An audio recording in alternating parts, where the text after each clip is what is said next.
દેશની પ્રજા પોતે જ લાંચ આપતી હોય અને જે દેશની પ્રજા પોતાના એમએલએ અને એમપી ને ભ્રષ્ટાચારી એમપી અને એમએલએ ને ફરી વખત ચૂંટાવતી હોય, બિલકુલ, અને સરકાર ભ્રષ્ટાચાર નાબૂદ ન કરી શકતી હોય અને પ્રજા પણ આમાં ઇન્વોલ્વ હોય, તો પછી ભ્રષ્ટાચારને હવે ટેક્સમાં સાથે લઈ લેવો જોઈએ. બરાબર કે ભ્રષ્ટાચાર કરો 25% ટેક્સ ભરો. ઓકે, નહીં તો આમ પૈસા તો ટેક્સમાં આવવાના છે. ઠીક છે, એક કોમેન્ટ છે, પણ આ યોગ્ય વાત નથી. પણ હવે બીજો કોઈ રસ્તો આપણને દેખાતો નથી. બરાબર છે. યસ પ્રદ્યુમનસિંહ, આપને સવાલ એ છે કે અધિકારીઓ આટલી બધી અવગણના કરે છે, શું આ કોમન મેનને ખબર છે તો સીએમ ને ખબર નહીં હોય?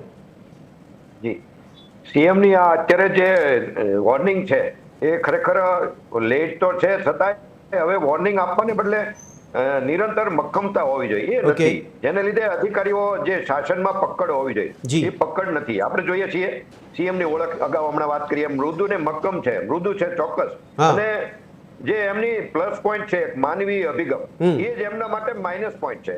એને લીધે અધિકારીઓ ડરથી મુક્ત છે, એમનાથી ડરતા નથી. અને એક મિસ્ટર ક્લીન ની એક જે એમની છાપ છે, ભ્રષ્ટાચાર મુક્ત, વ્યક્તિગત પોતે કોઈ જાતના વિવાદમાં નથી, એ એમનો પ્લસ પોઈન્ટ છે. પરંતુ મક્કમતા જે હોવી જોઈએ વહીવટી શાસનમાં, જે લાવવી જોઈએ ભ્રષ્ટાચાર મુક્ત, અને બીજી અનેક વાતો છે, સારા કાર્યો કરવા. અને આપણે જોઈએ છીએ અત્યાર સુધીમાં હમણાં જે છેલ્લે વરસાદી બાબતમાં અનેક શહેરોમાં જે પ્રોબ્લેમ થયા, બરોડામાં થયો, સુરતમાં થયા, અમદાવાદમાં થયા, પછી એનું કોઈ સોલ્યુશન શાસન વ્યવસ્થા કે અધિકારી લેવલ કોઈ જાતનું સોલ્યુશન આપણે એટલા વર્ષમાં નથી જોયું. એટલે સીએમ પોતે પણ પોતાના શાસન અધિકારીઓથી ક્યાંક ને ક્યાંક ખૂબ નારાજ છે, અને જેને લીધે આજે એમને આ ટકોર કરવી પડી. પણ ટકોરથી વિશેષ જો આ નિરંતર આ કડક એમની વાત આવે રહે જો નિરંતર, તો એનું પરિણામ ભવિષ્યમાં આવી શકે.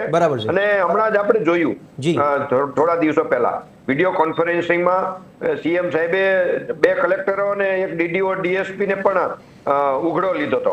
એમને અરજદારોને ગોળ ગોળ ફેરવતા હતા, કારણ કે અધિકારીઓનું શાસન વ્યવસ્થા છે એટલી ખરાબ છે, ભ્રષ્ટ, એનાથી પ્રજાને પણ ખૂબ જ અસંતોષ છે. પણ પ્રદ્યુમનસિંહ, આપણે અધિકારીઓને ઉધરો લેવાની વાત સાંભળીએ અથવા ટકોર કરવાની વાત સાંભળીએ, પછી પ્રજાને પરિણામ શું મળે છે? એનું કોઈ રિઝલ્ટ આવે છે ખરી? ના, પ્રયાસો તો શાસન વ્યવસ્થામાં ચાલુ રાખવા જોઈએ, પ્રયાસો. અને એના માટે જે કડક અમુક ડિસિઝન લેવાના હોય એ નથી લેવાઈ રહ્યા, જેને લીધે આવી આપણી ગુજરાત મોડલની ઓળખ જે હતી એ ઓળખ અત્યારે આખી અલગ થઈ રહી છે.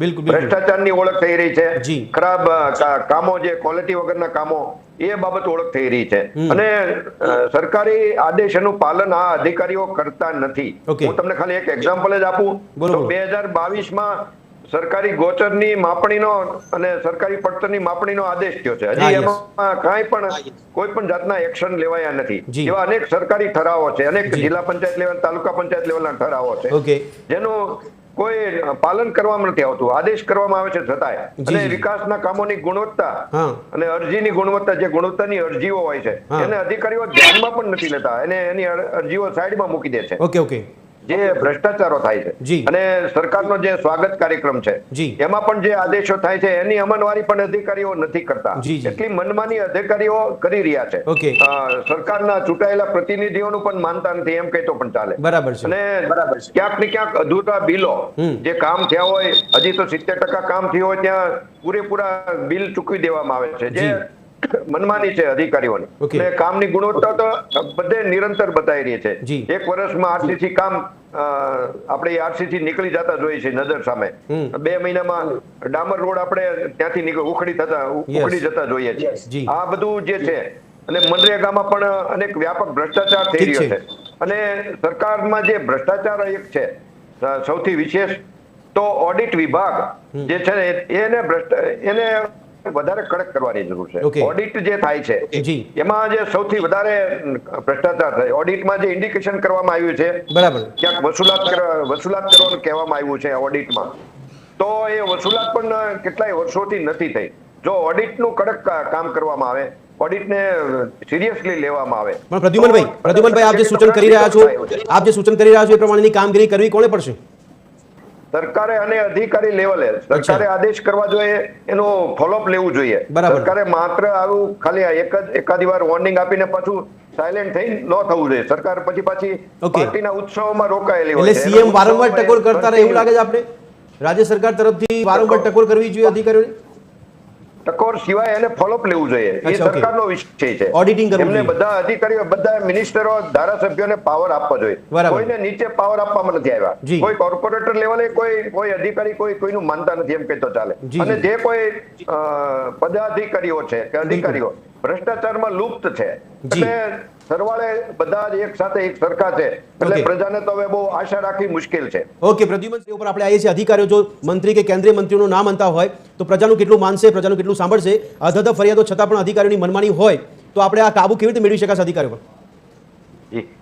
અધિકારીઓ નથી માનતા એનું કારણ એ છે, હમણાં જ મુકેશભાઈ વાત કરતા હતા કે ભ્રષ્ટાચાર જે છે, જી. ભાગીદારી. હા. એટલે તમને ચોખ્ખી વાત કરું, મુકેશભાઈની અધૂરી વાત આગળ વાત કરું તો, બોલો બોલો.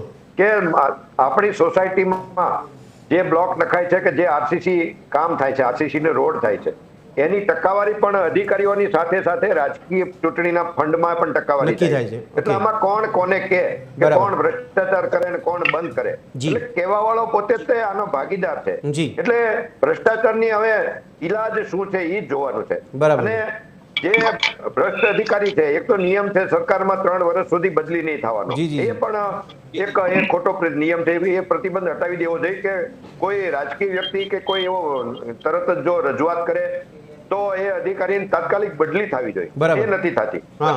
અને વાત કરીએ આપણે સીએમ સાહેબના આજના સ્ટેટમેન્ટની, જી. તો જે વાત કરી છે સ્વચ્છતા બાબત, તો ગ્રાન્ટની વાત છે, તો ગ્રાન્ટ તો વિકાસનો મૂળભૂત આધાર છે. ઓકે. અને સાથે સાથે ભ્રષ્ટાચારની ગંગોત્રી પણ ત્યાંથી ચાલુ થાય છે. બરાબર. એટલે આ બંનેમાંથી બેલેન્સ કઈ રીતે જળવાય, જી. એ માટે સીએમ સાહેબનો આજે જે કદાચ આ સ્ટેટમેન્ટ છે કે હું ગ્રાન્ટ કરી દઈશ, તો એ પણ એક સીધું તીર છે, સીધું જી. નિશાન છે હા. કે જો ગ્રાન્ટ બંધ કરે તો અધિકારીઓની હાલત કેવી થાય, બરાબર. જે તે ફંડ જ્યાંથી જાય છે એની પણ હાલત કેવી થાય. એટલે ઓકે.